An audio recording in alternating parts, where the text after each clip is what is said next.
So ayun, mag-move na tayo sa eto talaga yung mga recommended ko.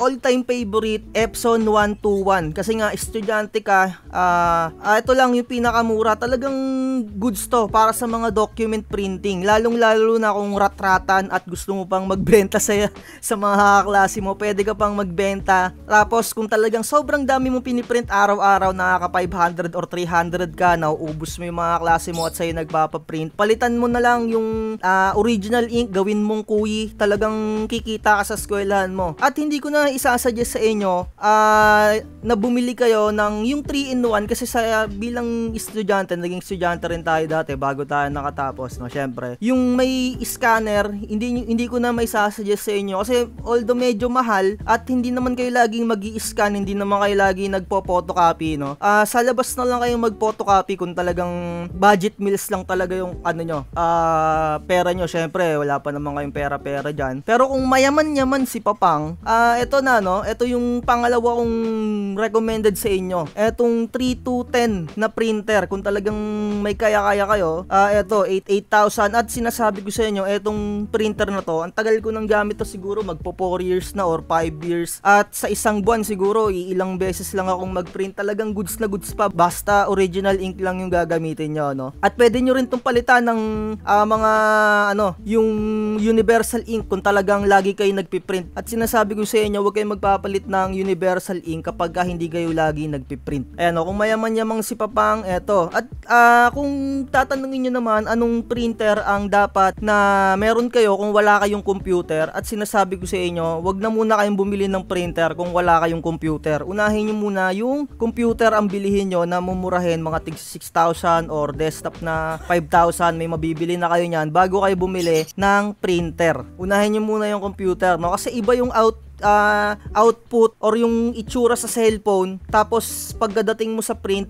hindi ganun yung dating. Halimbawa dito sa cellphone nyo, yung spacing dikit-dikit, tas or sa cellphone nyo maluwag yung space, tas pagdating sa output ng print maluwag, no? Kaya mas maganda talaga na meron kayong computer, no? At kung medyo may kaya-kaya ka, talagang mayaman si Papang, merong may wifi din neto na 3250 ata yung model kung hindi ako nagkakamali. Ayun, meron ding wifi yon. Eto wala tong wifi. At eto hanggang A4 lang yung kanyang scan, short tsaka A4. Pero syempre sa eskwela naman, lagi lang naman print ang ginagawa dyan. Pwedeng long dito na print, pero scan, meron kayong gagawin na technique. Meron din namang application para sa scan or yung merong program sa cellphone nyo na dun kayo mag-scan, no? Kaya no need na yung meron kayong long na scanner. At eto pa, no, kung talagang sobrang mayaman-yaman si Papang, kung talagang mapera ka talaga, eto, hanggang long meron kang Xerox neto or yung photocopy. Pero hindi ko naman sasuggest sa inyo to kasi sobrang mahal na talaga neto, 15,000 na to. At baka sabihin nyo na puro Epson yung isinasuggest ko sa inyo. Eto naman yung para sa Brother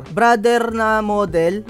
Same price siya ng 3210. Ayan, eto meron silang similarities, meron din silang downside. At eto suggested ko sa Brother, etong 420 na model ng Brother. Same price siya. Eto, lamang neto, parang meron tong wifi kung hindi ako nagkamali. Ayan, may built-in wifi na siya.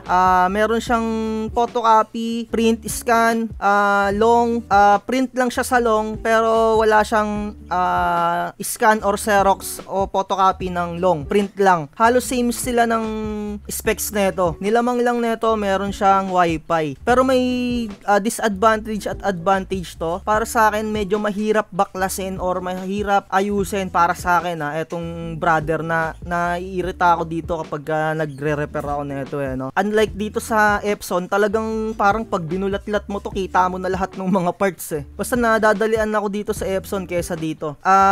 Siguro mahirap yung mga parts nito, hindi ko alam din kung saan nakakakuha. Etong Epson kasi mabilis mong makakuha ng mga parts niya. Kaya ayun, may similarities, may advantage at may disadvantage. Etong Brother, makakapag-print ka dito ng borderless.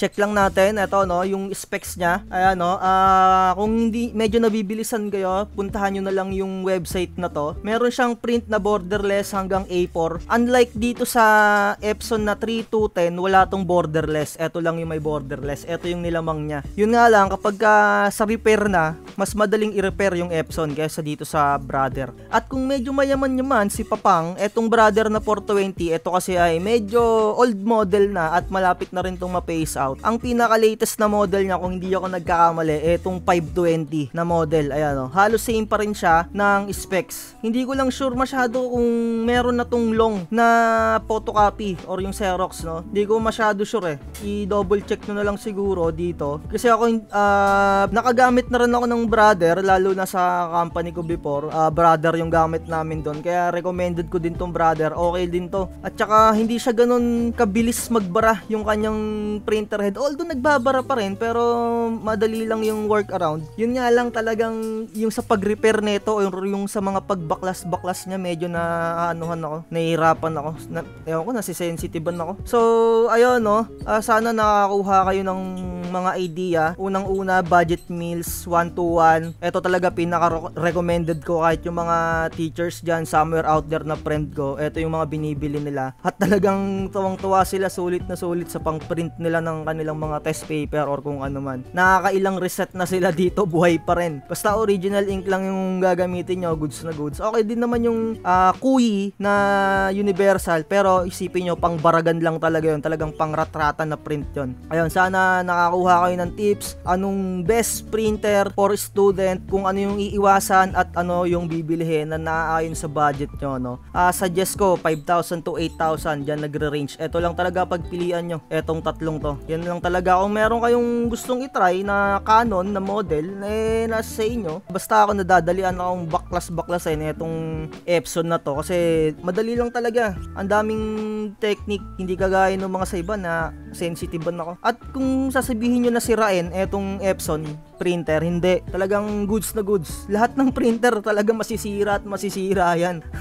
Pagka na-chambahan ka lang talaga. So ito, goods. Ayun, sana nakakuha kayo ng idea na kung ano yung bibilihin ninyo, no? Nakatulong sana ako sa inyo. Huwag nyo kalimutan na mag-subscribe at sinasabi ko, huwag magpapabudol sa number 1 overpriced printing channel, no? Doon lang kayo bumili sa mga legit talaga. Doon lang sa mga supplier na mga goods na goods yung presyo. Kasi isipin nyo, saktuhan lang yung pera nyo, magpapabudol pa kayo. So ayun lang, bye-bye. Like, share, and subscribe.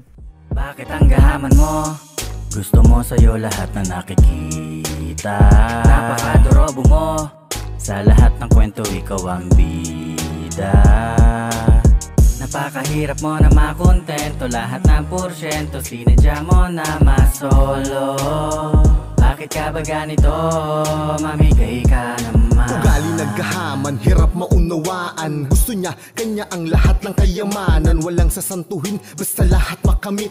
Ganyan ang pagkatao ng tunay na ganid. Ayaw na malamangan kung ano lang ang